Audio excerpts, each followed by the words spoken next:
Yesterday we finished lifting up the bones of the skeleton in the feature 757, and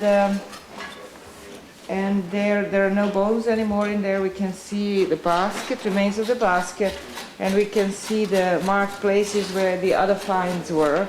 And the other finds, just roughly speaking, were a shell, a marine shell, or maybe even freshwater shell, with some remains of red paint in it, and then also with another material inside, which we don't know what it is. And then there was a little bone spatula next to it, which was covered with a mineral that is a copper mineral of some sort, azurite or malachite or something, that seemed to be in a powder form, but then hardened up slightly through time.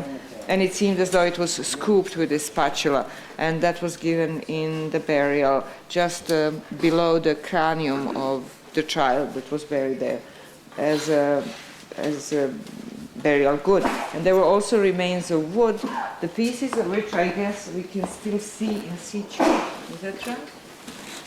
If you come closer. And so the pieces of wood that is actually preserved and it's not carbonized.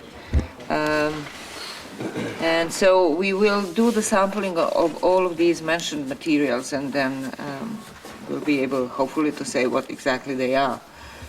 And so now we are going to cover up the basket and preserve it here in situ for a couple of days until we deal with surrounding features that we have urgently to dig out, and then we'll go back to the basket and do the conservation, proper conservation, and then take it up. So another thing that we worked on, Ruth, was the little wall